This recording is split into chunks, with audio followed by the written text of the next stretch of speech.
തെരഞ്ഞെടുപ്പ് ഫലം വന്നിട്ടും വടകരയിൽ രാഷ്ട്രീയ പോര് മുറുകുകയാണ്. വടകരയിലെ കാഫിർ പരാമർശ കേസ് സ്വതന്ത്ര ഏജൻസിയെ കൊണ്ട് അന്വേഷിപ്പിക്കണമെന്ന ആവശ്യവുമായി പ്രതിപക്ഷ കക്ഷികൾ കഴിഞ്ഞ ദിവസം രംഗത്ത് വന്നിരുന്നു. ഇതോടെ പ്രതിരോധത്തിലായിരിക്കുകയാണ് CPM. വിവരങ്ങളുമായി ഗോകുൽ ചേരുന്നുണ്ട്. ഗോകുൽ, CPM മതത്തിന്റെ പേരിൽ ജനങ്ങളെ തമ്മിലെടുപ്പിക്കാൻ ശ്രമിച്ചു എന്നുള്ളതാണ് നേരത്തെ പറഞ്ഞാൽ പ്രതിപക്ഷ കക്ഷികൾ പ്രധാനമായി മുന്നോട്ട് വയ്ക്കുന്ന ഈ CPM പ്രതിരോധത്തിലായിരിക്കുന്ന ഒരു ആരോപണം എന്നുള്ളത്. ഈ വിഷയത്തിൽ അന്വേഷണം നടക്കുന്നുണ്ട്, പക്ഷെ അത് പര്യാപ്തമല്ല. സ്വതന്ത്ര ഏജൻസിയെ കൊണ്ട് അന്വേഷിപ്പിക്കണമെന്ന ആവശ്യവും മുറുകുന്ന സാഹചര്യം എങ്ങനെ നോക്കിക്കാണാം? പരാമർശത്തിലെ വ്യാജ സ്ക്രീൻഷോട്ട് പ്രചരിപ്പിച്ചത് KK ലതികയാണ്. അതായത് CPM-ന്റെ നേതാവും മുൻ MLA ഒക്കെ ആയിട്ടുള്ള KK ലതികയാണ് എന്ന ഒരു ആരോപണമൊക്കെ ആയിട്ട് ഇപ്പോൾ വടകരയിലെ UDF സ്ഥാനാർത്ഥിയായിട്ടുള്ള ഷാഫി പറമ്പിൽ ഇന്നലെ കഴിഞ്ഞ ദിവസം രംഗത്ത് വരുന്ന ഒരു സാഹചര്യമൊക്കെ ഉണ്ടായിരുന്നു. ആ പശ്ചാത്തലത്തിലാണ് ഇപ്പോൾ ഹൈക്കോടതിയിൽ അന്വേഷണ സംഘം, വടകര റൂറൽ SP-യുടെ നേതൃത്വത്തിലുള്ള അന്വേഷണ സംഘം ഈ ലീഗ് പ്രവർത്തകനല്ല ഇത്തരത്തിലൊരു സ്ക്രീൻഷോട്ട് പ്രചരിപ്പിച്ചത് എന്നൊരു അന്വേഷണ റിപ്പോർട്ട് കോടതിയിൽ സമർപ്പിക്കുകയും ചെയ്തിട്ടുള്ളത്. ഇതിന്റെ പശ്ചാത്തലത്തിലാണ് CPM-ന്റെ കൂടുതൽ നേതൃത്വം ഇതിന് പിന്നിലുണ്ടോ എന്ന് അന്വേഷിക്കണമെന്നാവശ്യപ്പെട്ട് UDF നേതൃത്വവും ഷാഫി പറമ്പിലും ഒക്കെ രംഗത്ത് വന്നിട്ടുണ്ടായിരുന്നത്. വലിയ വിവാദമായിരുന്നു ഈ കാഫിർ സ്ക്രീൻഷോട്ട്. കാഫിറായിട്ടുള്ള KK ശൈലജയ്ക്ക് വോട്ട് ചെയ്യരുത് എന്ന രീതിയിൽ UDF, അതായത് ലീഗ് പ്രവർത്തകന്റെ പേരിൽ പ്രചരിക്കുന്ന ഒരു സ്ക്രീൻഷോട്ട് ആയിരുന്നു പുറത്തു വന്നിരുന്നത് തെരഞ്ഞെടുപ്പിന്റെ തൊട്ട് തലേ ദിവസം. അത് CPM-ന്റെ സൈബർ സ്പേസുകളിലായിരുന്നു വ്യാപകമായി പ്രചരിപ്പിക്കപ്പെട്ടത്. പിന്നീട് ഇതിന്റെ പിന്നിൽ തങ്ങളല്ല എന്ന ആരോപണവുമായിട്ട് UDF-ഉം ഷാഫി പറമ്പിലും മുസ്ലിം ലീഗും ഒക്കെ രംഗത്ത് വന്നിരുന്നെങ്കിലും കാര്യമായ അന്വേഷണം നടത്താൻ പോലീസിന്റെ ഭാഗത്ത് നിന്ന് തയ്യാറായിരുന്നില്ല.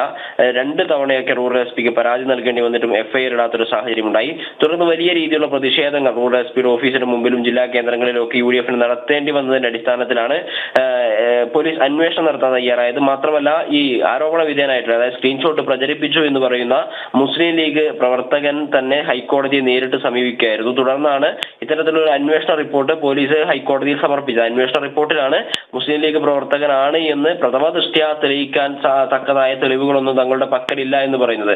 അതേസമയത്ത് തന്നെ KK ലതിക ഉൾപ്പെടെയുള്ള CPM നേതാവിനെ ചോദ്യം ചെയ്യുന്ന ഒരു സാഹചര്യവും ഉണ്ടായിരുന്നു.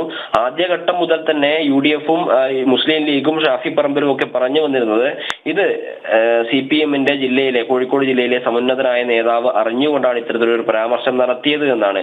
ആ രീതിയിലുള്ള പരാമർശങ്ങൾ അല്ലെങ്കിൽ പ്രതികരണങ്ങൾ ആദ്യഘട്ടങ്ങളിൽ അവർ നടത്തുകയും പിന്നീട് പോലീസ് ഇത്തരത്തിൽ ഒരു അന്വേഷണം നടത്തി കോടതിയിൽ സമർപ്പിച്ച റിപ്പോർട്ടിൽ മുസ്ലിം ലീഗ് പ്രവർത്തകൻ ഇതിൽ പങ്കില്ല എന്ന് മനസ്സിലാവുകയും ചെയ്ത സാഹചര്യത്തിലാണ്, അല്ലെങ്കിൽ അത്തരത്തിലുള്ള റിപ്പോർട്ട് പോലീസ് സമർപ്പിച്ച സാഹചര്യത്തിലാണ് CPM കൂടുതൽ പ്രതിരോധത്തിലാവുന്നത് എന്നുള്ളതാണ് വസ്തുത. കാരണം ജനങ്ങളെ ഭിന്നിപ്പിക്കാൻ വേണ്ടി ഇത്തരത്തിലൊരു പ്രചാരണം നടത്താൻ CPM തയ്യാറായി എന്നതാണ് കോൺഗ്രസിന്റെ ആരോപണം.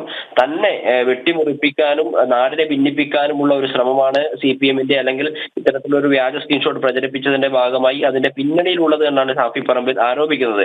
അതായത് തെരഞ്ഞെടുപ്പ് കാലത്ത് ഉയർന്നു വന്നിട്ടുള്ള ഒരു ആരോപണം തെരഞ്ഞെടുപ്പിന് ശേഷവും വലിയ രീതിയിൽ വിവാദമായി നിൽക്കുകയാണ്. കാരണം ഒരു നാടിനെ ഭിന്നിപ്പിച്ചുകൊണ്ട് വിജയിപ്പിക്കുക എന്ന തന്ത്രം പയറ്റിയത് CPM-ന്റെ ഉന്നത നേതൃത്വത്തിന്റെ അറിവോട് കൂടിയിട്ടാണെങ്കിൽ CPM നാടിനോട് ചെയ്തിട്ടുള്ള വലിയൊരു തെറ്റ് തന്നെയാണ് എന്നൊരു പ്രതികരണമാണ് ഷാഫി പറമ്പിന്റെ ഭാഗത്തുനിന്നും UDF-ന്റെ ഭാഗത്തുനിന്നും ഉണ്ടായിട്ടുള്ളത്. കാരണം ഇത്തരത്തിലൊരു പ്രചാരണങ്ങളൊന്നും നമ്മൾ ഇതിനു മുമ്പ് കണ്ടിട്ടില്ല.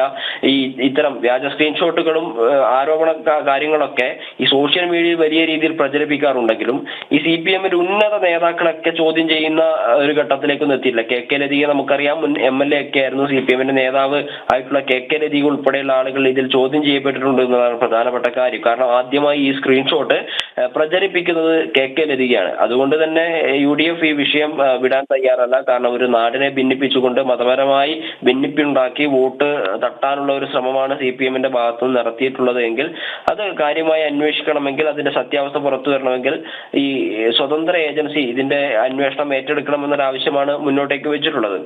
അതുകൊണ്ട് തന്നെയാണ് ഈ ഒരു ആരോപണവുമായിട്ട് UDF-ഉം മുസ്ലിം ലീഗും ഉൾപ്പെടെയുള്ള സംഘടനകളും ഈ വിഷയം തെരഞ്ഞെടുപ്പ് കഴിഞ്ഞ് റിസൾട്ട് പുറത്തു വന്നതിന് ശേഷം വിടാതെ പിന്തുടരുന്നത്. മാത്രമല്ല, ഇതിൽ ശരിയായ അന്വേഷണം നടത്താനും പോലീസിന് റിപ്പോർട്ട് സമർപ്പിക്കുവാനും വേണ്ടി ഈ ആരോപണ വിധേയനായിട്ടുള്ള ലീഗ് പ്രവർത്തകന് കാസിമിനെ ഹൈക്കോടതിയെ സമർപ്പിക്കേണ്ടി വന്നൊരു സാഹചര്യം ഉണ്ടായിട്ടുണ്ട്. അതുകൊണ്ട് തന്നെ ഈ പോലീസുകാരൊക്കെ സ്വതന്ത്രമായി അവർക്ക് നീതിയുക്തമായി അന്വേഷിക്കാൻ സാധിക്കുമോ എന്നൊരു സംശയം അവർ പങ്കുവെക്കുന്നതായിട്ടാണ് നമുക്ക് മനസ്സിലാക്കാൻ വേണ്ടി സാധിക്കുന്നത്. എന്തായാലും ഇതുമായി ബന്ധപ്പെട്ട കൂടുതൽ അന്വേഷണങ്ങൾ നടക്കുമ്പോൾ കൂടുതൽ CPM പ്രവർത്തകർ, അല്ലെങ്കിൽ CPM നേതൃത്വത്തിലേക്ക് ഇത് എത്താനുള്ള സാധ്യതയുണ്ട് എന്ന് UDF സംശയിക്കുന്നു. ആതിര. ഗോകുലാണ് വിവരങ്ങൾ നൽകിയത്.